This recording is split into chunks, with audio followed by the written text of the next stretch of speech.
to fear now, for I am safe with you. So when I fight, I'll fight on my knees, with my hands lifted high. Oh God, the battle belongs to you, and every fear I lay at your feet. I'll sing through the night. Oh God, the battle belongs to you.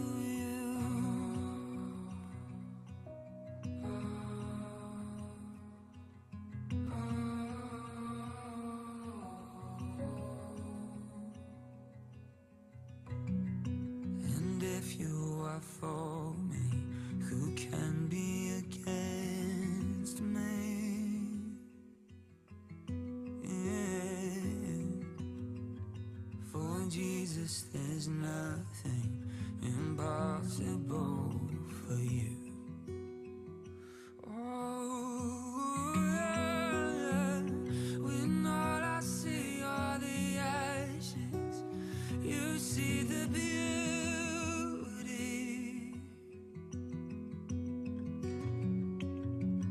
When all I see is a cross, you see the empty tomb. So when I fight, I'll fight on my knees, with my hands lifted high. Oh God, the battle belongs to you, and every fear I lay at your feet. I'll sing through the night. Oh God, the battle belongs to you. Almighty fortress, you go before us. Nothing can stand against the power of our God. You shine in the shadow, you win every battle. Nothing can stand against the power of our God. Almighty fortress, you go before us. Nothing can stand against the power of our God. You shine in the shadow, you win every battle. Nothing can stand against the power of our God. An almighty fortress, you go before us.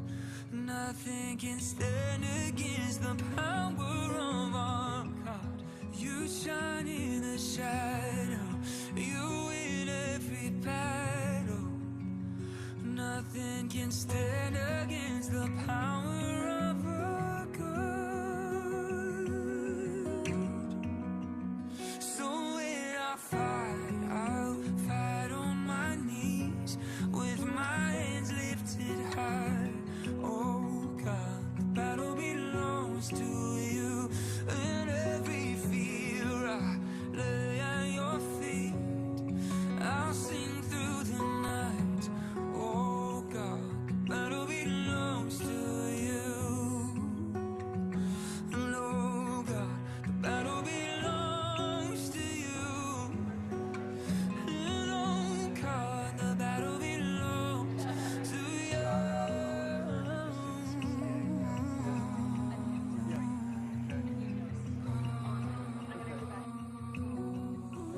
The battle belongs to you.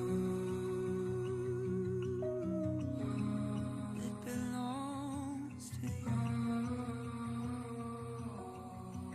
The battle belongs to you. Can't budge the Milky Way when the lights are gone and my friends move on. You love me. I built my kingdom high, a babble of modern day. I lost the throne I built on my own. You love me just the same. This is my repentance. I'm sorry. I love you. I'm coming home. This is my repentance. I'm sorry.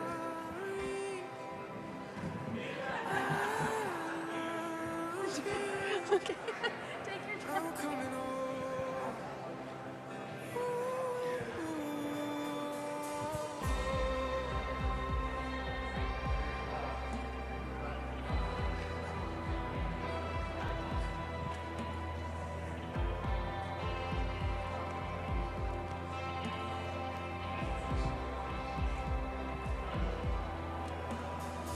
Give me the grace to die, commencing the dawn of day. No higher truth or fame in youth could love me like you do. 'Cause this is my repentance.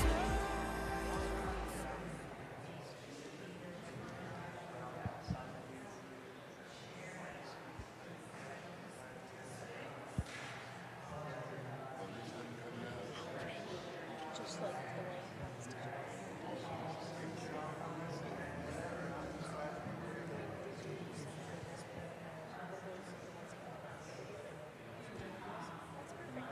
That's good.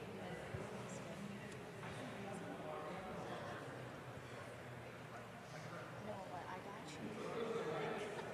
You got everything you need? Good. Okay, all right. A classic, right? Classic.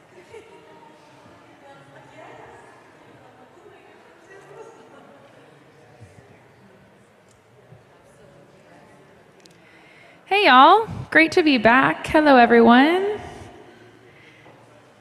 Great to be back. We're going to kick it off with our next panel, our final panel actually of this conference, which is Holding the Key, Churches Combating the Housing Crisis. This panel is going to be moderated by Jacob Mies, Development Director at Mercy House. You can come on down, Jacob. He will be joined He'll be joined by the following expert panelists: Larry Haynes, the Chief Executive Officer of Mercy House; Pastor Stephen Orque Jean-Marie, pastor and founder of the Row Church; and Dr. Jill Shook, the founding director of Making Housing and Community Happen. Panelists, you can come on down. Thanks so much for being here. How's it going? Pretty good, nice to meet you. And we'll kick it off. Thanks, Jacob. Awesome, thank you, Mary Grace. And Q, good to meet you. And would you prefer Dr. Jill or Jill? I'm gonna go with Dr. Jill until she says otherwise. What about that? Dr. Jill or Jill? You could just call me Jill. I like it, I like it. And then, you know, I know this guy, so it should be good. Well, hey everyone, thank you for joining us. And I just want to give a big thank you to all of the Red Letter Christian folks. This has been a really impactful couple days, and I hope everyone's been enjoying the sessions and the experiences we've been having in the mornings, and then obviously the worship services that we're having last night and tonight. And so I'm really excited about this, and I'm really excited about this conversation that we're going to have. And so I kind of wanted to start off with a bit of a softball and just kind of get to know you all a little better. I've got to know some of you today, and obviously I know Larry, but maybe we can just start over here. And Jill, can you tell us a little bit about what you do and how you got involved in this work? There's a program. Does this work? Let's take a look here real quick. Testing. Well, how about this? Let's start over here, and Larry can kick it off. Larry, how did you get involved in this work? Sure. So first off, I want to thank you for inviting me. It's great to be here. So I've been involved in this line of work since the mid-'80s, late 80s. I started formally in 1988 as a case manager at another nonprofit. I was there for 2 years. I was fired for insubordination. Then in 1990, Mercy House opened up, and I was unemployed, nobody else applied for the job, and so I got hired, right? The reason, though, the rationale for me, though, honestly is from a faith-based perspective. And I say this with a little bit of discomfort because there are folks in the audience who know me and know that I'm maybe not the most pious of persons. Having said that, the reason I've done this and have done this for so long is because I have had a subjective, ecstatic experience that profoundly changed my life. And it's an experience that I find awkward and intellectually embarrassing and frustrating, yet it is this experience before God. And for most folks, when they have that kind of experience, it's a good thing. I can candidly say it's not been a good thing for me. It's totally ruined my life. I really wrestle with this, my relationship with God. I don't really like God most of the time. But it led me to a new way to look at the Gospels. And when I was an evangelical, it led me to people like Jim Wallace and Tony Campolo and all the hits that we all know, Ron Sider, right?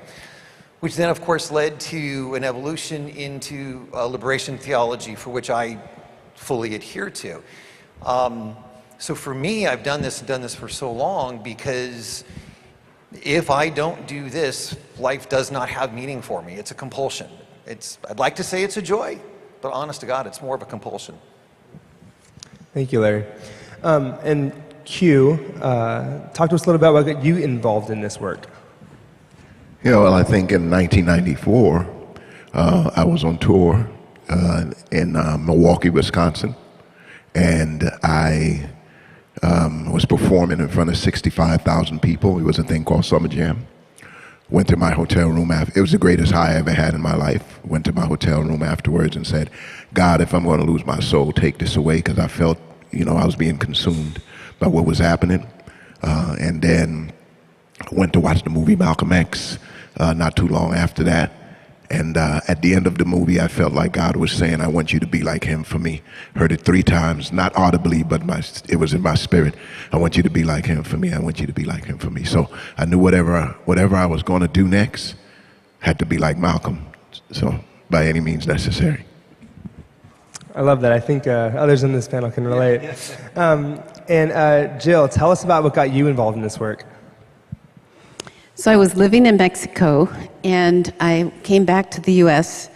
I was doing international relief development work, and I wanted to do something similar in Pasadena and apply the principles I had learned there. So we started an after-school program at the church I was attending called Lake Avenue Church, and it began to transform not just the students in the neighborhood, but the church itself. It began to grow much more colorful in nature.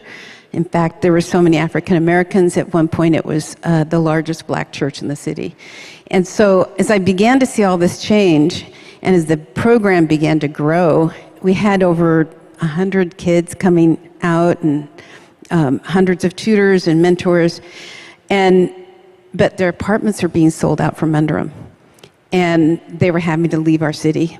And it broke my heart. We had been investing in their lives, and I wanted that to continue. And I was trying to figure out, what do we do? And I found out about affordable housing in their neighborhood, and there was openings. So I started moving some of the STARS, it was called STARS, the program. We started moving some of the families into that apartment complex, and all the stresses left. The parents were spending only 1/3 of their income on housing. They weren't working 3 and 4 and 5 jobs. They had time for their kids, and every single one of the kids that had moved in there graduated from not just high school for the first time in all of their family to have a high school graduate, but also college. So they were completely breaking that cycle of poverty, and I thought, man, we need more of that. And so that's when I jumped in. I found out about housing advocacy, got involved with some groups in town, and then ended up writing a book on what churches are doing to address the housing crisis, because in order to do an excellent after-school program, I studied churches all across the country about what they were doing around how to have a really good after-school program, but I couldn't help but notice that many of those churches also had housing programs. And I thought, this is an amazing secret. People need to know. So that's how I got involved. Thanks. Awesome. There's quite a diversity in terms of kind of what brought people to this work. But I'd like to transition a little bit to talk about what your work looks like today. So we'll go back over here to Larry. Tell us a little about what you do today. So it's actually one of the things in terms of, let me try to answer that two ways and as quickly as I can in deference to my colleagues here. So Mercy House has changed quite a bit since I started. You know, we had $20,000 in the bank, no fundraising plan, and I was the only guy there doing everything. We are now in dozens and dozens of cities, 2 states. We have a budget of close to $80 million and over 700 employees. We shelter and house over 8,000 people every year. And so, unfortunately, what maybe turned into something of a personal calling, the sad part is for me, it's turned into like running a corporation, right? I spend more time dealing with legal issues and accounting issues and insurance issues than I do the actual work itself. And that, to me, is something that's sad. However, we were having a board dinner last week, and somebody asked me, gosh, if you could do it differently, would you do it differently? Because it would be so much more enjoyable if we were smaller, right? And the answer to that has to be no, because our happiness doesn't mean anything. It doesn't matter. The point is a collective impact. And if part of the sacrifice is your own personal well-being or happiness, then so be it. That's why we're here. And so Mercy House, I think, as an entity, and I'll end here, and I apologize for going on, I think what we've morphed into, though, is something that I think started as a simple ministry, as something to feel good about ourselves, to something that was more justice-oriented. We want to fix a problem. We don't want to manage homelessness. We want to end homelessness. This is why we focus on it. And so we've turned into something of a thought leader in some pretty significant spaces, whether it is systems change or low threshold shelter leading the way in terms of what that looks like, welcoming in members into our community that aren't allowed in other shelters or other programs. We're doing the hard and dirty and grimy and frustrating work that is permanent housing. And the reason we do that is we're here to talk about homelessness. I know we're going to probably talk about what we do about housing ends homelessness. We could talk about all the other things we want to later. At the end of the day, it's housing, and that's it. And that's why we focus. And so that's what we've turned into. Awesome, thank you. Q, what about you? What does your day-to-day look like? Well, I think we just actually on August 8th celebrated our 18th year anniversary as the Church Without Walls.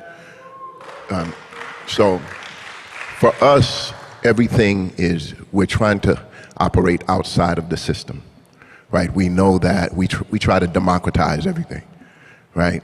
Even with our nonprofit, we just celebrated our 1-year anniversary of the Peace and Healing Center in Skid Row, right? Our space is not just housing folks, but it's also culturally sensitive to those folks, right? And I know America has an issue with being culturally sensitive to certain people. And so in Skid Row, we have Creating Justice, Peace and Healing Center, right? And then we have open mics. We got, on Thursday nights, we had open mic. We have Healing Circle book clubs. We do that kind of stuff in the community. But also we have a public policy arm, right? And public policy is huge because we know, we've been saying for years that houselessness is a racial justice issue. In Skid Row, we got huge shelters. But to me, a shelter oftentimes, I think we need shelters, but oftentimes they can turn into one step lower than a project, right? A housing project, because we're trying to treat people as a herd. And the whole idea is that California being the 5th largest economy in the world, there's no way, if it was a country, California would be the 5th largest economy in the world. Did you all hear me? There's no way there should be we should have houseless folks on the streets. Right? And so we know it's a public policy issue, and it's failed policy that has gotten us to the place where we are. And so we try to combat both of those things. Awesome, thank you. And then Jill, what do y'all do up to at MHCH? What do we do? We have 4 teams, and kind of 5 actually. We have a safe parking site where people living in their cars can safely park at a Lutheran church in Pasadena. So that's a path to getting housed. We've seen a number of those folks get housed. And we've also had those experiencing homelessness, living in their cars, advocate at the city council and change the law so it's a legal entity. Was not allowed before. The church was willing to take the risk to do that.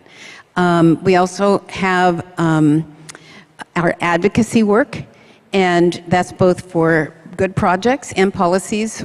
Some perfectly good projects, affordable housing, not projects like you're referring to, but I'm talking about good affordable housing developments. Sometimes they don't get passed just because no one's showing up at the city council and saying this is actually a really good project. They hear from so many NIMBYs that it takes the courage away from our elected officials. So we have a partnership with 20 churches that are involved in coming to the city council and speaking. And then there's times we need to pass policies. And so one of our early policy was the inclusionary. In the last workshop, Bert, who's on our staff, talked about how we've been able to produce about 590 inclusionary units embedded in housing throughout the city, luxury housing, and then with the 26 million from the in lieu fees, those that choose not to include affordable units, that's developed additional units both for sale, affordable, and permanent supportive. So it's been a very productive policy, but that's just one of many that we've gotten passed, both at the local and the state level around ADUs, church zoning, and so forth. Then we have in one committee, it's basically community development. Was once a thriving African American business district, so we've gathered up, really listened for the last about 9 years, through surveys, one-on-one organizing. It's been really getting a handle on what that community wants. So they want to slow traffic, they want housing they can afford, they want to beautify the area. So we have approvals in most of those areas to move that forward. The complete streets redesign will change the street so it's 2 lanes each way with a center turn lane, and that will help. That's been approved, but now it's a matter of getting the funding for the city to do that. So it's been exciting to see that program. The last two I'm going to mention briefly is our church land committee. We've had over 100 churches now that have approached our team that does feasibilities and land use. That we provide 3 and 4 scenarios for each congregation that comes to us on where that housing could be, which buildings they might want to get rid of, how they envision it, and what population do they want to serve. Will it be permanent supportive, senior, family, so forth? And so then we give them a beautiful RFP, a request for proposals, that's then pitched to a development partner. So that model has proven highly successful. We've really done no advertising, and these churches have just come to us. We also have people from other states that have come to us that want to learn our model, and so now we're kind of an apprenticeship program for groups in Texas, Colorado, Washington State, and Northern California. So it's amazing. On top of that, my final 5th one is our one-day Housing Justice Institutes we've been doing around the country with the idea of leaving a team in place to do the same kind of work. That's awesome. That's a lot of work. And so I want to stay with you for a second, and we'll work backwards. In all of that work, what are you finding some of the biggest challenges to be? I know that you're doing a lot of different things, but maybe speak broadly about what the biggest challenges are, kind of at the higher level. The biggest challenges? Whew. Unless there are none, and then let's just get... What isn't a challenge, So I think funding is definitely a big one for us. There's a lot of funding for being able to build affordable housing. We don't do that. What we do is what we call pre-development. It's getting ready for that. And so... and then advocacy, there's not always a lot of funding for that. So that's definitely a challenge, is funding. The other challenge is so much of the NIMBYism and the quagmire of trying to decipher and think through how do you work with your city and helping them to shape talking points, ways to get not just to their heads, but their hearts, and help them to hear with their heart. And hear even from the eyes of faith, to imagine society differently, and so that they will be more engaged. We do a lot of one-on-one relational work with our local officials. Some of them, you meet with them, they look at you right in the face, they go, what a great idea, we want to do that. And I said, will you vote for it? Will you support it? Of course I will. Then we get up there, and they don't even mention it. They don't vote for it at all. And so it's so discouraging at times to see some of our officials, and yet we can't give up. We just keep staying in there until we finally win. So, yeah. I love that. Q, out on the streets of Skid Row, what are some of the biggest challenges you're seeing out there? Well, one of the biggest challenges of Skid Row is still a containment zone, right? It's still a containment zone. We still have the United Nations came to Skid Row twice and said there was more restroom access in a Syrian refugee camp than in Skid Row, right? So it's still a containment zone. We still see, as a society, Skid Row as the place where what you talk about, you don't go there unless you're going to do ministry, and there's more police in Skid Row than a lot of nations, right, per person. Right? And so when we see Skid Row, we see America's failure as it relates to how we take care of folks, because we know that our housing crisis in America, it's not new, right? We know it started with the Second Great Migration, when enslaved people in the 1860s were sent out without anything, right? Migrated into places like South Central and Compton and places like that, right? And so when we think about that, and then we look at deindustrialization, right? Deindustrialization, again, is another issue, right? And it's always been an issue. So housing has always been an issue in America, especially for black folks. And when you look at the numbers nationally, it tells the story, and it's consistent across the board nationally, statewide and countywide and citywide. So when you think about that, and then you look at Reagan's policy, Reaganomics, right?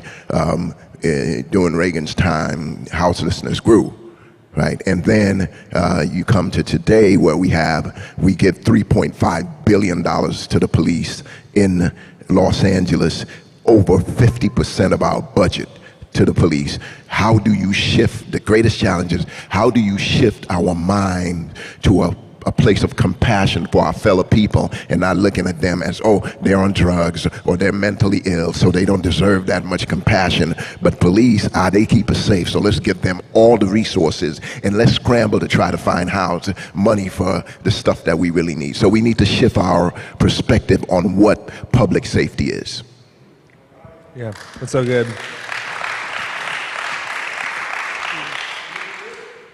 And Larry, what are you seeing some of the biggest challenges in your work? Sure. One quick comment. What's interesting, and it ties into my comments, because again, the focus of Mercy House is to end homelessness. Once upon a time, South Central was a garden zone for African-owned home private property, right? And it was policies and other things and redlining practices and so forth that totally dismantled what was once something of a golden era, right? When it comes to addressing ending homelessness, well, one of the problems are questions like that. No, I'm joking. Because it's overly simplistic. I'm messing with you. Because it's not homogenous, right? Right? There's no one size fits all. You can't have a singular strategy that encompasses everybody, because everyone's story and everyone's reasoning is different. But I will sort of try to break it down into two larger groups. One, and I admit when it comes to filters, I tend to be, you could go through gender or race or whatever. I admit I am class-based as much as anything. I'm economic-based as much as anything. And when you talk about homelessness of folks that, maybe address families or the working poor and so forth, consistently it has to do with the disparity of wages versus the cost of housing. It's really pretty basic. It's not who's drinking more, it's not who's using more drugs. Trust me, there is no greater drug use in all of Orange County than is going on in Newport Beach tonight. I'm here to tell you. And they are all doing just fine. And some of them will be in church tomorrow, okay? So let's be real, right? there is also not necessarily a correlation of poverty to homelessness. So for example, if you go into some of the poor areas of, say, Mississippi, for example, all right, in the state of Mississippi, the rate of homelessness there is less than it is in Los Angeles. It's less than it is in Orange County. It's less than it is in San Francisco, right? So because there isn't necessarily the disparity between the cost of housing versus what they earn. So for the big tranche of folks for whom, if given the opportunity, and this is probably the largest group of those that are homeless, it is this disparity between wages and cost of housing. We have spent decades neglecting our structure. It's going to take decades to get out of it. I know we want a one-size-fit-all. I know we want the shiny new object and build tiny homes or some cool new thing. That's not going to save us. This is going to be decades long. There is no instant salvation from this. But let me change the subject slightly because it's a little more uncomfortable and it may get me out of step with most of my colleagues and friends out here. There is a significant population, depending on how you want to measure it, which has to do with folks who are mentally ill or who have addictions. Now, let me start off by saying at Mercy House, and I'm very proud of this, we have a no judgment policy. You do not have to be clean and sober and access any of our services. Absolutely 100% not. You can be an active drug user and be in one of our shelters. You can be an active drug user and be in one of our housing programs. And again, to repeat, of that 8,000 number that I quoted earlier, over 4,000 of those folks were in permanent housing. And even though they had mental health issues that weren't adequately addressed and were actively using drugs, you had a 95% chance of still being housed 1 year later. So housing works for an awful lot of people, irrespective. But we want to make it this moral thing, and it's not a moral thing. But let me tell you, though, when we see the folks, well, 3 folks that were sleeping on the lawn when I pulled in this afternoon, folks that we would see at the 7-Eleven around the corner. What we have is a profound, immoral breakdown of the healthcare system. What has happened is we have folks who should be in emergency wards, who should be in high quality places, and where are they coming? Our shelters. Our shelters too often look like emergency rooms. And it's not because we suck at what we do, it's because that's who's out on the street. I will also tell you, and I have to take ownership of this problem. For the last 20 years, there has probably been no spokesperson, no advocate who said more often than I have that housing works and works for all. And I have to publicly confess that's not exactly right. There are some folks that are being placed in our permanent supportive housing units, and this was said at a workshop later, that should be in a higher care facility. Yeah.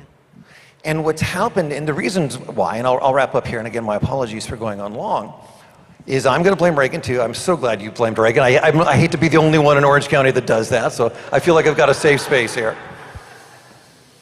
A couple of things happened, and honestly, I blame Reagan, and honest to God, guys, I blame the ACLU, and I blame uber progressive public advocacy groups. What happened in the 60s is we had a deinstitutionalization where we were going to shut down these public facilities. We could argue as to whether or not those were right, and we were supposed to do is set up community centers. And that was supported by then Governor Reagan, as well as the ACLU. And so what happened was we dismantled our mental health care system and folks were let out into the streets. And that is still what happens now. And now what happens when we have folks that are in desperate need of help? What we want to do is say, no. You can't force health upon them. You can't bring them into a hospital because that violates their personal choice. That violates their personal freedom. I am here to tell you, as a man who's been doing this for 40 years, there is no dignity in living in your own shit. There is no dignity in living in a subhuman existence. That is not freedom. That is abuse. That is negligence. And shame on us for letting that go. And the truth of the matter is, when you are in psychosis, and I happen to know something about this personally, when you are in psychosis and you are in an institution where you are being forced to take certain medications and forced to engage in certain therapies, guys, sometimes it works. We want to say that it doesn't work. That's a lie. The data doesn't back it, and neither does my direct personal experience. So, big picture, what are the problems? For most of us that just want a fair shake, it is this chasm between what we're earning and what it costs to live. And for another 25% or so, it is folks that we have abandoned because of a failed healthcare system. We're more interested in driving up profits than what it actually takes to take care of people. Yeah. Thank you, Larry. I'm glad you've alienated everyone on both ends of the political spectrum here. No, but I think that's a really good segue, and I think it's been touched upon with all three of you today, kind of the role of government in all of this. And so, Jill, I know a lot of your work is around advocacy, so I would love to hear what your perspective is on the government's role in addressing homelessness. Well, it costs a lot of money, and a lot of times people would like to think, well, let the church take care of that. That's just not realistic. And so you have to partner. There's models of this throughout Scripture.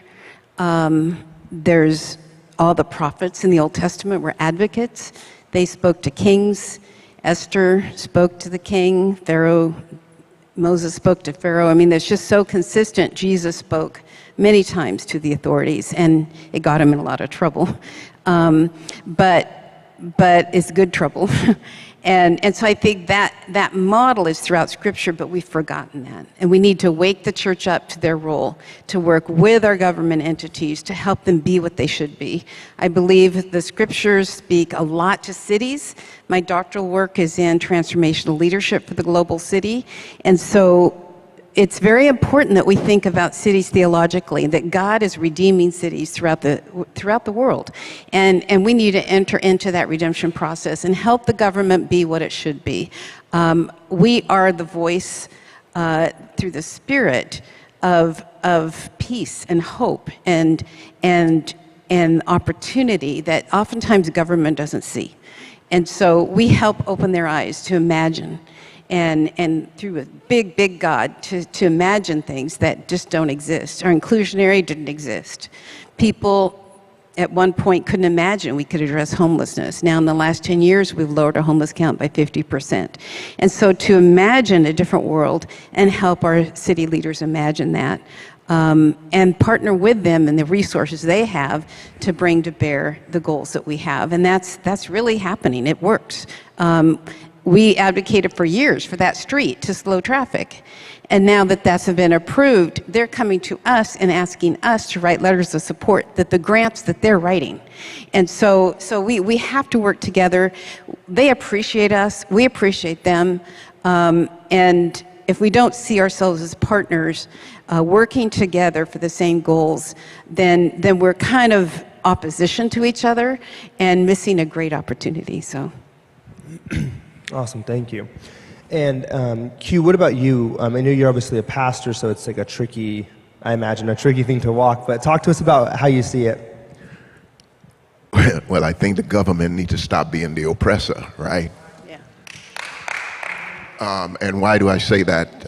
About a few years ago, the Black Workers Center called me and said, Pastor Q, we don't have a civil rights department in Los Angeles.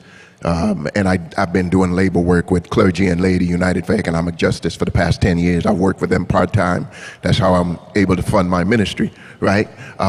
But because of all the work I've done with labor, I was part of the group that helped to raise the wage in Los Angeles to $15 an hour, one of the first groups that did it. We worked with fast food workers to get the wage up to $20. I'm part of that group as well, right? Because we understand. But when you think about that Civil Rights Department, we advocated for the Civil Rights Department, and then I had my development team apply for a grant later on, about a year later, and we got the grant.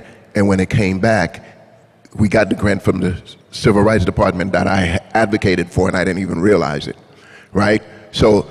Wow. That's one way where the role of government is important, but it's also important, not just government. I think it's important for we, the people, to hold not just hold government accountable, to push government, to tell them the story of Nathan and David, to tell them that the man is you, the woman is you. Why? Because what happens is we need, in California, studies has been shown that we need 1.2 million affordable housing, real affordable housing units in California. How can we write a check to Ukraine? How can we write several checks to Ukraine? How can we keep writing checks to Israel, and we can't write a check to build 1.2 million affordable housing in America? Don't get me to preaching.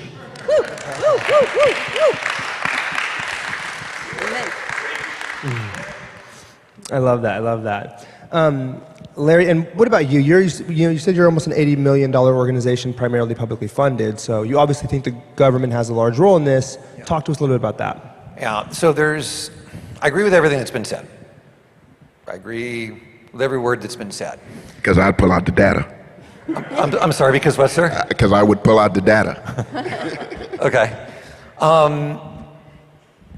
And on a personal level, let me take a half a step back. And it's one of the challenges of a meeting like this, right? What does Rome have to say to Jerusalem? What does Jerusalem have to say to Rome, right? It's a classic rhetorical device.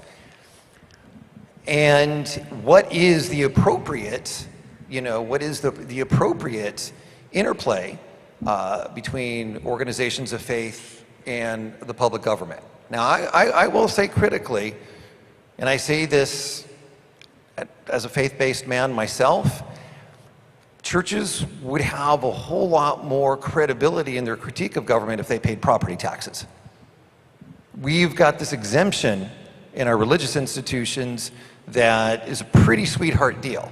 And maybe, just maybe, we would be better off not accepting that deal so we could operate and speak with more independence. So I put that out there. So I want to make sure that we are really being intellectually consistent when it comes to things like that. The tax breaks, we've turned our churches into a business, which is obviously something of a discomfort, right? On a personal level, growing up as a once upon a time evangelical, we all read H.R. Niebuhr's book, right? Christ and Culture. And how do you engage government? Are you accepting of culture? Are you separate from it? Do you try to work within? In the evangelical community, you had folks that tried to work within, without. Are you more of a radical perspective?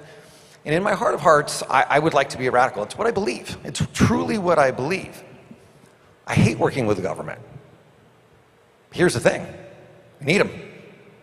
We need them. They got the money. I am here to tell you right now, we could eliminate everyone's taxes, and if you think that all of a sudden they're going to donate that to social justice work, hell no. The only way we get our work done is that money is forcefully taken out of people's paychecks. Because if we left it up to everybody's self-will, this isn't getting done, guys. It is expensive, it is inefficient, it is oppressive. I agree with all of that, and we need to make sure that we have a prophetic voice calling the government, calling the powers to be to do right. But at some point, guys, we have to be adults in the room. They have the money, and this takes a lot of money to fix. And so we need them, whether we like it or not. And as the guy who gets a lot of money from the government, I hate it. I hate it on so many levels. But I have a choice, and I'm not sure it's the right choice, I'll be honest with you. I have a choice of being personally pure, or I have a choice of helping 100,000 people out of the streets and into their own homes. I have made the choice to do the latter. I don't always sleep well at night, but that's the choice that I made, to get stuff done. I'll worry about my salvation later. But that's where we are. So my answer to your question is, hate the government. We need them. They got the cash. May I say something to that? Go for it. With all due respect. They don't have all the money. Okay. That's our money. Right? We pay taxes. Without us, the government does not have money. Right? Collectively. Right? That's not true. as a people, we pay taxes. So I never feel bad if the government gives us a grant. Because what they're going to do with the money, see, this thing about moral purity, I don't judge my moral purity of based on what I do with the government, because if the government is dropping the ball, somebody's got to pick it up, right? So if they're not putting the money into the right places, then we've got to do that. And as it relates to houselessness, oftentimes we think that putting people in housing is enough. We got thousands of SRO housing in Skid Row and in Los Angeles, and all of them are dilapidated. I'm hearing stories of bed bugs. I'm hearing stories of roaches crawling on people. I'm hearing stories of walls coming down. I'm hearing stories of ceilings coming down. So just because, and that's what I mean. I mean, we don't have the correct moral compass looking at folks as individuals created in the image of God so that we can give them what they need so that they can build in a relationship, looking at folks as individuals instead of a group of people that we're trying to assist, right? So I pay taxes, and I don't care where the money comes from the government. I don't care. They're giving it to AIPAC. They're giving it to all of these folks. So when we get money so that we need to do the things we need to do in our communities, there's no sweat off my back. Well, two things I want to say to that. One, some of you toured our facilities, and they were not dilapidated. They're actually quite nice. And I don't disagree with all due respect, the private sector cannot scale to the level of the need. Yeah. It can't, it won't, and like it or not, and I am with you. I don't like it, and I agree with your criticisms. But we need the government. We need those resources that are coercively taken from private citizens to do our good work and do it in a way that you want to, that does amplify the dignity of all human beings. But the private sector cannot scale to the level that collective action takes. It just can't. I wish that it could. I would quit today if it could, but it can't. And so it is a Faustian bargain. Absolutely. I want to say something. Not only do we need the government, they need us. Sure. And I think they need our stories. So today I've heard a lot of stories, powerful stories of transformed lives. That's so important. They need to hear that. And when we hear pastors get up and speak, it's so powerful. When we hear those experiencing homeless get up and tell their stories, you can hear a pin drop because they often don't have those relationships. And we need to put those relationships in front of our elected officials to keep their hearts tender and open. And it also transforms those who are homeless, who are experiencing homelessness, to be able to tell their stories to those in power. And so that's part of their leadership development. We all need each other, and we are the government together. We're in a democracy, and I think especially now with our elections, we have to take that very seriously. So. Joe, maybe, I hear some hope in what you're sharing here, and I kind of want to dig into that a little bit. And so, could you tell me something that you feel hopeful about in the kind of the landscape of homeless services, affordable housing, et cetera? Talk to us a little bit about what's giving you hope these days. That's a good question. A lot of things give me hope. I think our city and what we've done through our advocacy and collaboration with other organizations, it's really a beloved community. That's the word that Martin Luther King coined in talking about the collaboration. And we feel that, we see that, we experience it. There's a clergy community coalition in our city where anywhere from 50 to 100 faith leaders and pastors come together once a month. We hear from all of our city leaders, our superintendent, our city manager, our head of the health department. And so it's really amazing to hear our chief of police, to hear them tell, and then we ask them questions and we pray for each of them. Each month, I'm so encouraged when I go. I have so much hope that we can see true community-wide transformation. But when I see someone get housed, oh my gosh, and see their lives change. We put together an affordable housing bus tour. We invited elected officials throughout all of San Gabriel Valley, and we had 38 elected officials jump on the bus, and they were getting inside of affordable housing. They were seeing how gorgeous it was, and they were saying things like, oh, I wouldn't mind my own grandfather moving in here, or my parents. I mean, they had no idea that it was so beautifully built. And then they would hear the lives of transformed people who lived there, and they'd just like, are you sure? And so that gave us incredible hope to see that it works. It absolutely works, and it transformed lives, and it makes me want to just keep doing it over and over. Yeah. Thank you for sharing that. Q, what about you? What's giving you hope these days? Yeah, so what gives me hope are the people that I work with, right? The organizers that I work with on the ground, people who are doing innovative stuff outside of the system. Outside, we have the Hip Hop Smoothie Shop, right? Most of the folks at this Hip Hop Smoothie Shop are folks from Skid Row, right? And they're serving us, right? We created alternatives to capitalism. We say we're trying to democratize economics. That gives me hope, right? When we think about social housing, there's this thing called social housing where we take housing out of the public sector and allow nonprofits and different folks to actually facilitate that housing so that they can't raise the rent on those housing, right? We're about to go to Sacramento in about a few weeks to advocate for those 1.3 million affordable housing. We're about to go talk to the governor about that in a couple weeks. So those are the kind of things that give me hope. I love that. Larry? Man, I love those answers. I love both those answers. And I love them because I struggle. I don't feel particularly hopeful right now, if I could be candid.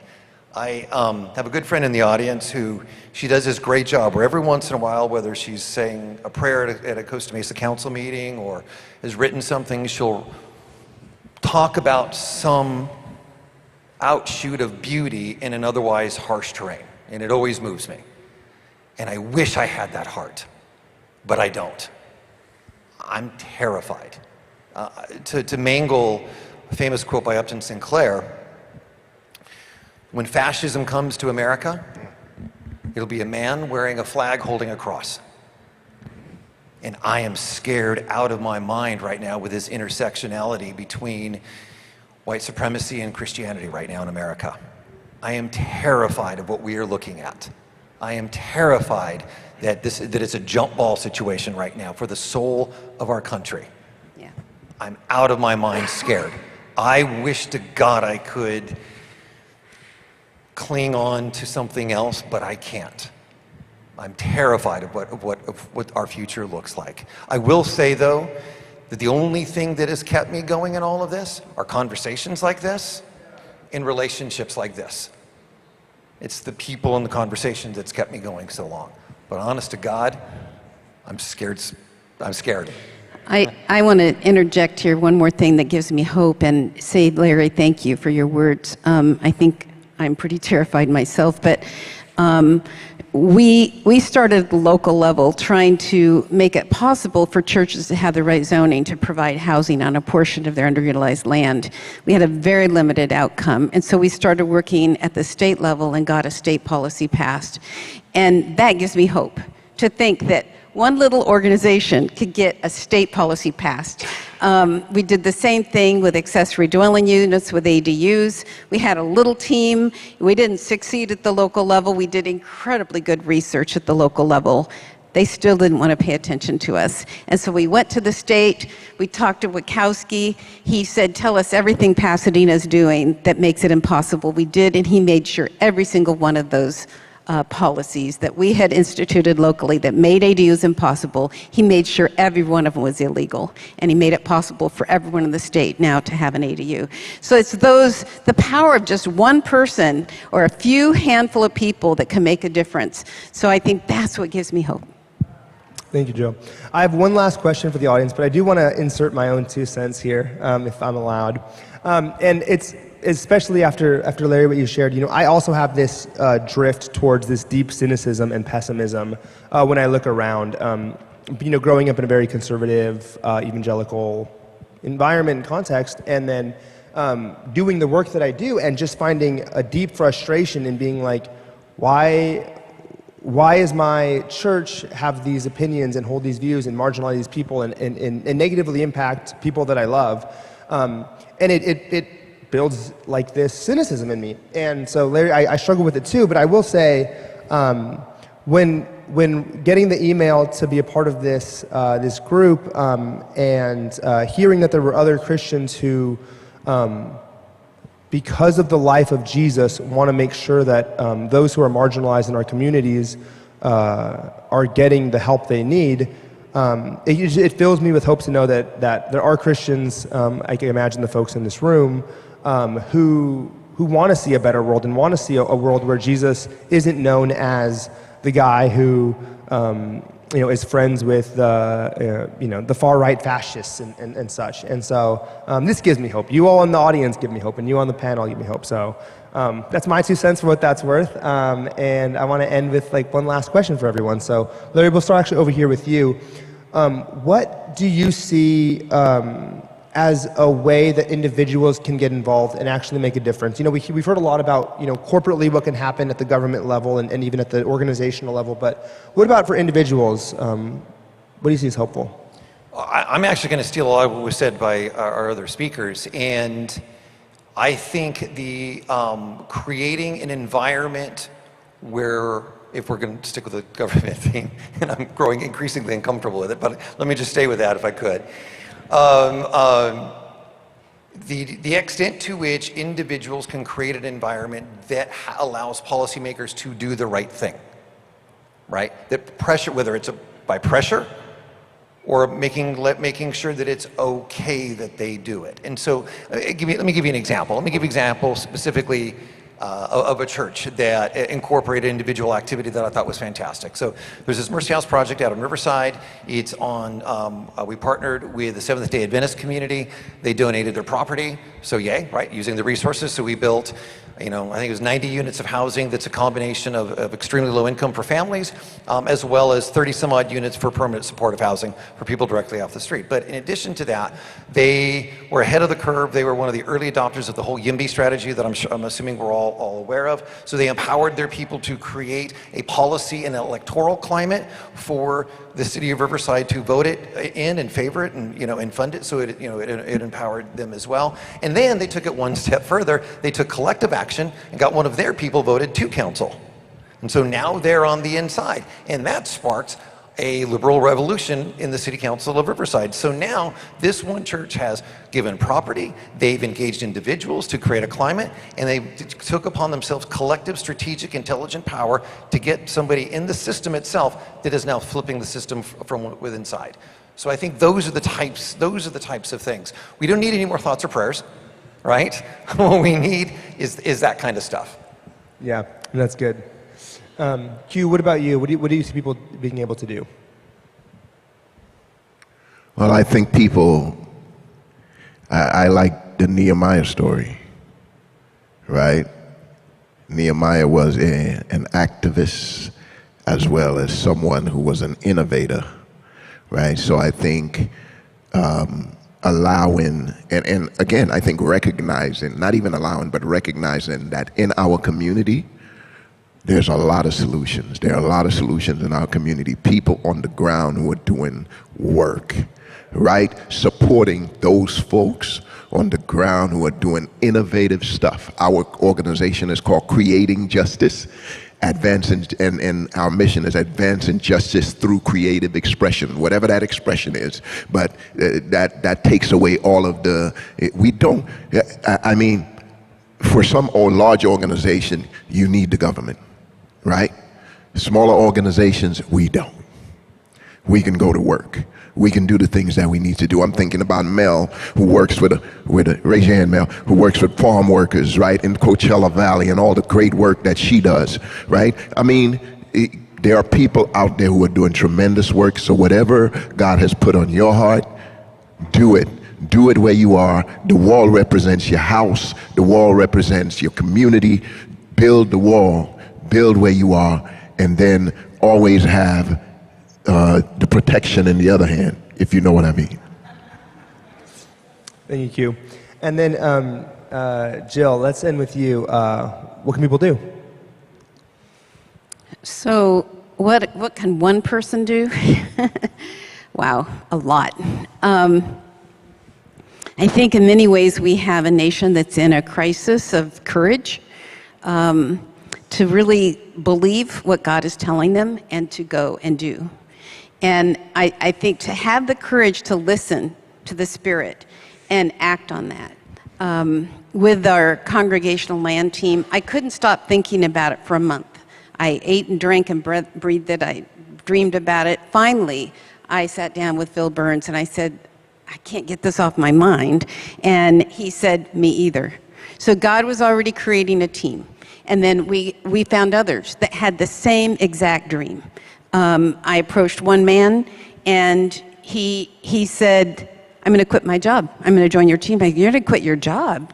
I'm just asking you if you want to be on the team. But he was so ready. He was so tired as a black man being treated so horribly with the organization he was with.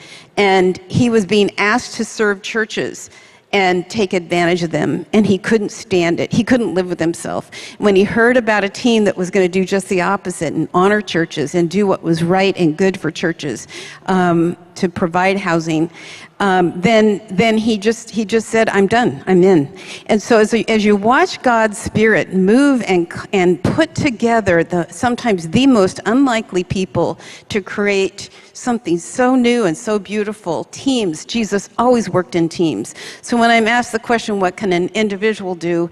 I see that Jesus even had a team. And we have to be in teams, we have to be accountable. But it often takes that visionary and someone that can imagine it and then begins to step out in faith. And so whatever it is that God's put in your heart, we have to do that thing. Yeah, thank you. Jill, I love hearing from all of you. But Jill, I see a couple books in your hand, and I'd love to know if there's a way people can learn more about some of the work you're doing. And I see those books. I have a copy, and now Shane is here. He has a piece in here. Shane Claiborne. This is written by authors all around the country of what they've done to address the housing crisis. Every chapter is a different model of how to create affordability. It's deeply theological, looking at the theology of each of those models and a theology of land from Genesis to Revelation. And then this one is called Gone for Good. There's over 100,000 churches that are anticipated closing their doors by the end of this decade in this U.S. It's crazy. Churches are not doing well. So what are they going to do? Hopefully they can grow and thrive would be always my first desire and hope for every church. But that's not happening. And so are you going to resurrect in a new way that can serve that community? So this book called Gone for Good, it's all different authors talking about ways that churches are imagining that next step. So we have a chapter in here that talks about our advisory team and how we're helping churches to imagine affordable housing. But this is talking about much more than housing and all different ways to serve the community with the land that God has given you. So. Awesome, thank you. Well, if we can give a round of applause to our panelists.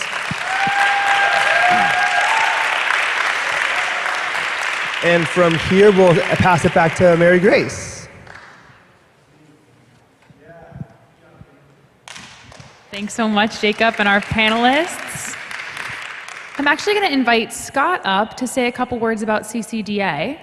Y'all are welcome to come down. Also, your book is for sale outside. I don't know if you knew, but your book is for sale outside. I also have copies. So. All of the books that are purchased this weekend, we don't have to bring in checked luggage to Philly, so I encourage you to do that. Scott, oh, you grab the mic. There you go. Man, oh man. So I just have to say how incredibly difficult it is to go right after three of my personal heroes, three people that I have looked up to for many, many years. But I just want to share with you a couple of quick thoughts. One is that we have heard so many amazing models and stories and ideas and just passionate expressions of what it means to love God, to love our neighbor, and then to do that really, really well with wisdom, with intelligence, with dignity. And so it's been so incredible to hear that. And at the same time, we've heard the difficulty, the struggle, the inner turmoil, the pain, the loss. We've heard the hopelessness. We've heard a lot of those things. And I just want to take a brief moment to acknowledge that there's these sweeping highs and these lows, and it's hard at times. And so for a lot of folks here, I actually know you, which is so cool, and I know you because one thing that we've discovered together, and if you can hear me, I want you to say, we're better together. Okay, some of you can hear me. We are better together. And so a lot of us have gotten to know through a community called CCDA. It's the Christian Community Development Association. And we've gotten to learn alongside one another. We've gotten to have these conversations and to find community. And we've got networks all across the country. We do a conference in a city all across the country every year. We have online communities. We have these local networks. We have all of these opportunities to connect, to grow, to learn together. Whether you're just entering into work like this, whether you've been doing it for 10, 20, 30, 40 years, we have resources and community and connection and all of these opportunities to just gather together just like this, whether it's in small groups, whether it's in huge groups. Our conferences can be up to 2,000, 3,000 people, but we have small groups gathering in cities all across the country just talking about what does this work look like together? How do we learn from one another? How do we meet each other's emotional needs in the midst of elections that are scary, in the midst of laws that are passed that are destructive to our neighbors, in the midst of grants getting pulled because somebody said the wrong thing or some politician got cold feet or whatever the case may be. We have these moments that are so hard. But when we're together, when we're in community, we can learn, we can grow, we can do the hard things together. Someone asked me earlier today, like, how do you deal with all this heaviness? And we do it together. That's the only way. I've done work in the community for a long time, and I've been able to turn to other friends who are doing work in the community when things are tough. And so if you don't have community, if you're looking for community, if you're looking to learn and grow, I invite you to connect with me. You can go ccda.org, you can go ccda.org/Scott, and you'll get my calendar. We can actually sit down and talk. I'd love it. I'll also be out at the table, but I'd just love for you guys just to continue these conversations. Don't let this be a mountaintop experience. Don't let this be Christian camp. I grew up evangelical. I did I'm going to burn all my CDs because they're not Jesus-inspired or whatever. And then, 6 months later, I was probably listening to music that some of you would be mad at me for. So there you go. But that's all I got, man. I just really want you to know that there are places that you can keep this conversation going and just keep going deeper and deeper. Thank you guys so much for letting me share a couple minutes.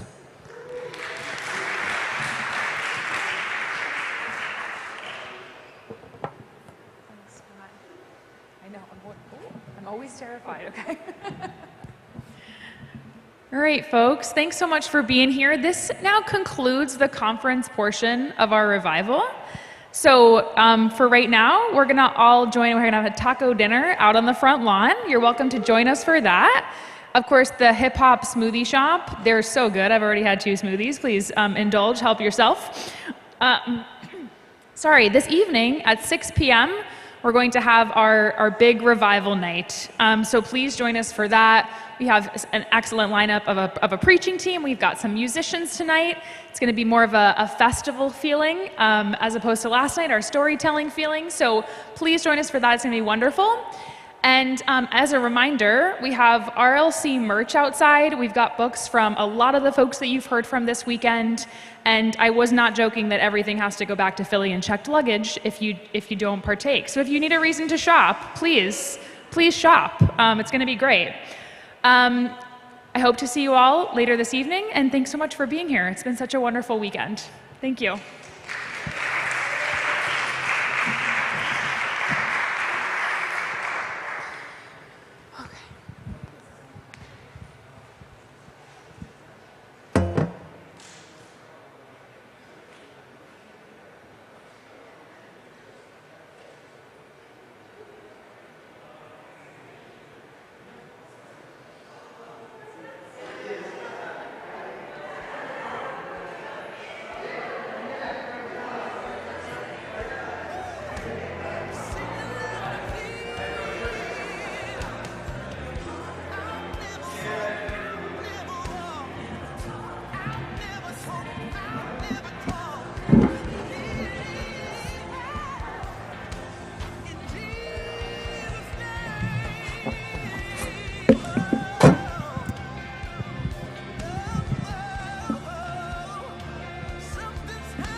I wanna be.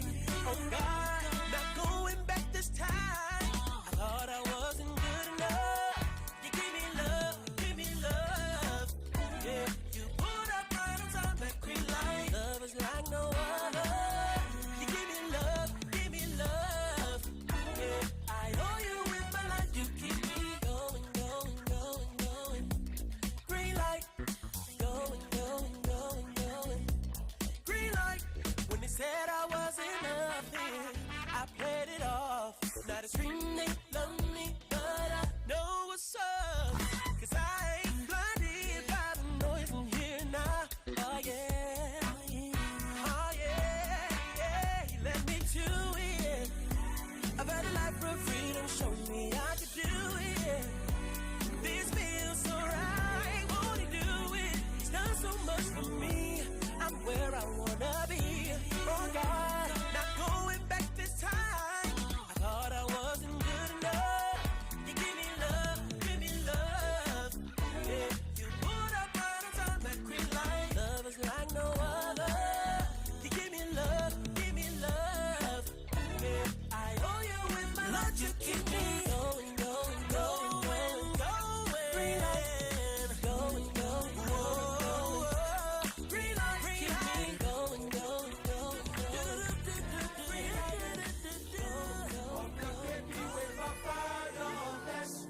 Look no further, look at me rather. Evidence, fool everywhere. Evidence, fool everywhere. Testimonies, they everywhere. Oh my God, now you do this one. Evidence, fool everywhere. My testimony be like light. The God that sees me, the way you manifest yourself, I cannot explain it. Nobody can explain it. Oh, the kind of thing we see, not only you feel do. You are consistent in your ways. Waiting you talk, now waiting you they do. Every day you they shock me, give me something to talk about. Testimony not gonna finish for my mouth. We're looking for the evidence of the baby way Baba don't bless. Look no further, look at me rather. Evidence, fool everywhere. Evidence, fool everywhere. Testimonies, they everywhere. My God, now you do this one. Evidence, fool everywhere. I have never seen the righteous forsaken. In fact, my Papa God did not fail me. 'Cause my testimonies not the finish. All my worries don't finish. Plenty evidence there. When you look at my life, you go see. The blessings is there or in big. I know fit explain all the good things. I go praise the Lord till infinity. 'Cause my testimonies not the finish. All my worries don't finish. Plenty evidence there. You are looking for the evidence of the baby way Baba don't bless. Look no further, look at me rather. Evidence, Just look at me. fool everywhere. Evidence, fool everywhere. Testimonies, they everywhere. My God, I'm the testimony of your faithfulness. the testimony of your faithfulness. Evidence, Yeah. fool everywhere. Evidence, fool everywhere. Testimonies, Testimony. oh my God. Now you do this one. Evidence, fool everywhere. Evidence, fool everywhere. Testimonies, they everywhere. Oh my God, now you do this, one. Evidence, fool everywhere.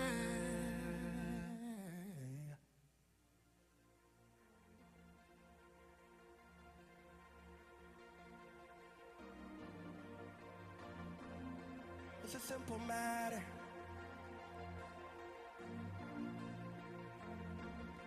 is a simple matter. Oh,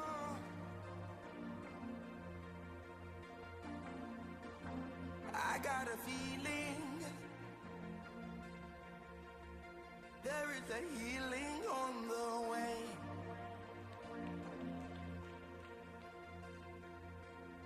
My God is willing and able to do whatever He chooses.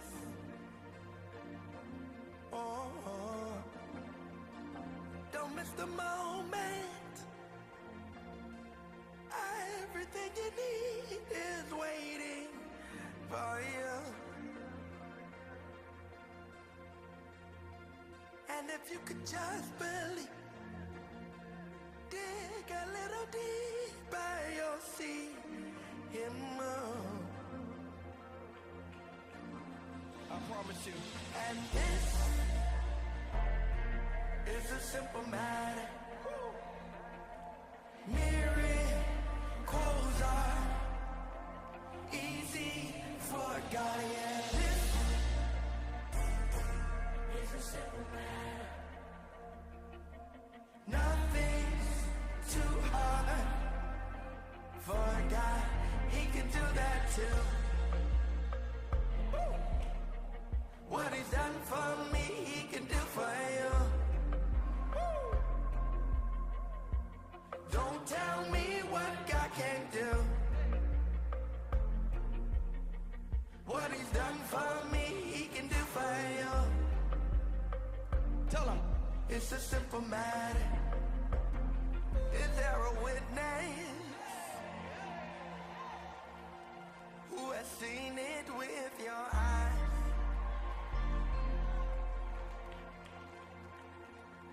I was the one out of 99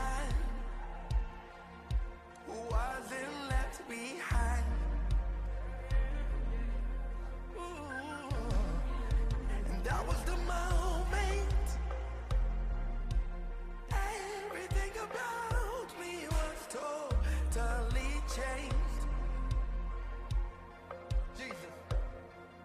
And if you could just believe, open up your heart and receive His grace. I promise He'll make you new. And this is a simple matter. Miracles are easy for God. Yeah, this is a simple matter. Nothing's too hard. Tell somebody He can do that too. What He's done for me, He can do for you. That's the God I serve. So don't tell me what God can't do. Nah, nah, nah, nah. What He's done for me, He can do for you. It's a simple matter. It's a simple matter. No, no, no, no, no, no, no, no, no. Oh, miracles are easy, yeah. Easy for God, yeah. This is a simple matter. Nothing's too hard for God. He can do that too. Hey, what He's done for me, He can do for you. Hey, don't tell me what God can't do. What He's done for me, He can do for you. Do for you. It's a simple matter. Forward sitting.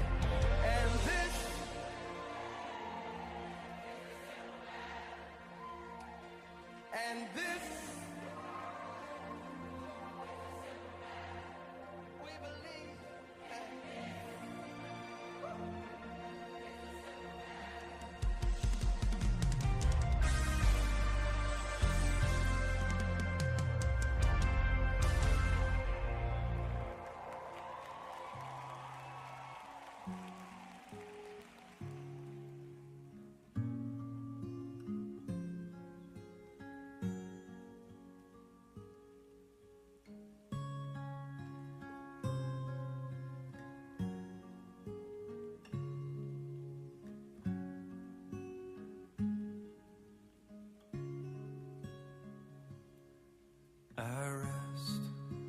soul on Jesus. When the mountains shake, I put my trust in Jesus. Not now. Can we go ahead and turn them on? I'm going to turn the they didn't give me the tracks yet. Oh, okay. And I know it's a different scene. My soul is lost at sea. He will be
That feels very.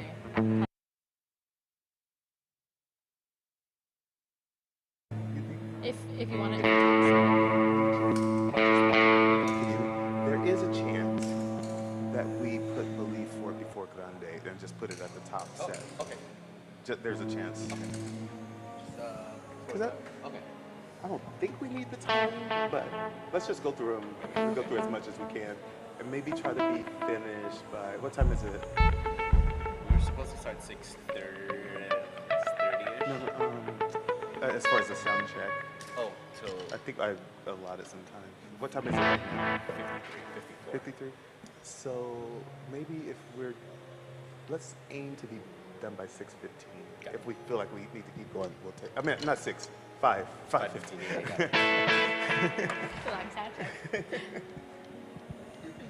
And Joel, this would be sound check for him too, since he's doing slides.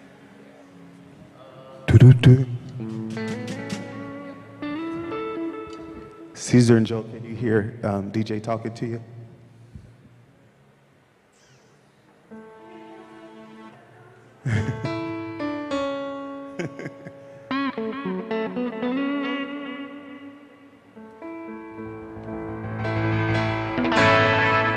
And Nikki and Genesis, I know you can hear me. I don't know if Kendrick's here yet, but if he's not by the time we finish sound check. Thank you, I see that thumbs up. Okay.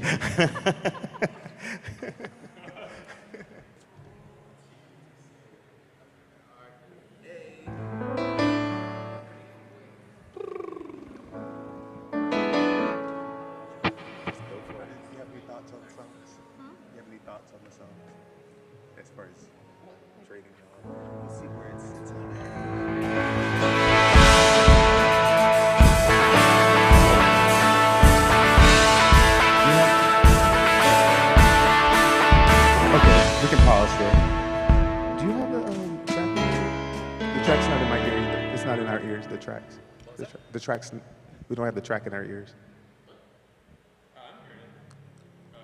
It's not in your ears? No, I don't hear it. Yeah, it's not in mine either. Red and yellow. I also don't hear Colin at all.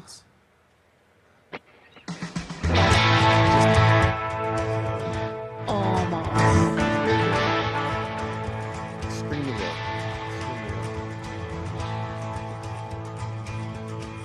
I hear it from a distance. Let's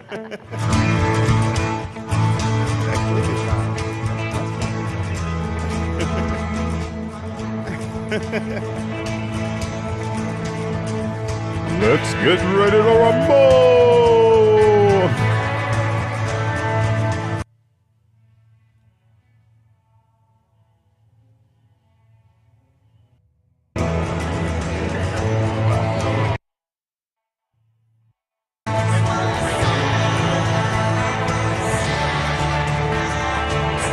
To thee, how great thou art. Do you hear the tracks yet?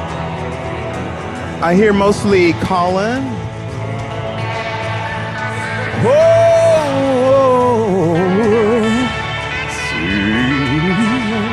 To thee.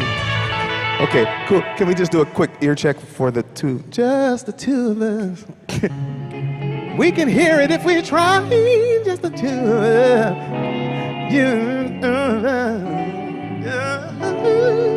Can you hear me? Yes. We can make it if we try.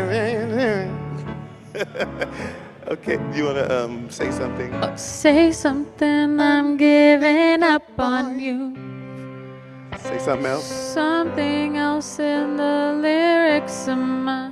May I have more of Noel in my ear? May I have more of Noel's voice in my ear? More of you means less of me. Take There's also some Spotify or something's playing in the background, or something else is going on. What's that? Am I not hearing music from somewhere else? There's a whole track playing somewhere. There it is.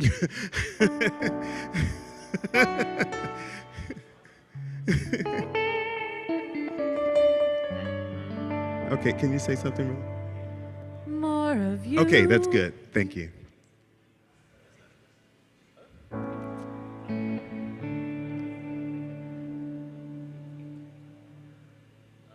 Four. Keep playing something, DJ. Can you hear DJ? I could use more. Okay. Or more of his keys. Caesar, can you hear us? For the two of us, we can use more keys in our ears. Yeah. And then Colin, can you play something really quick?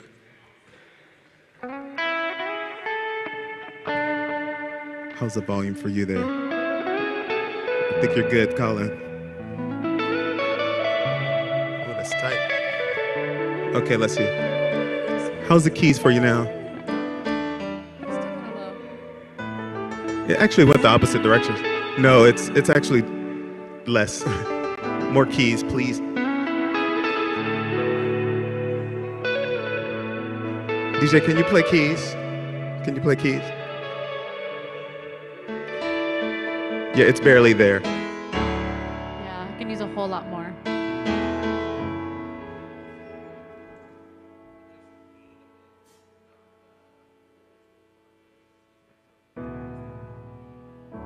Piano. Yes.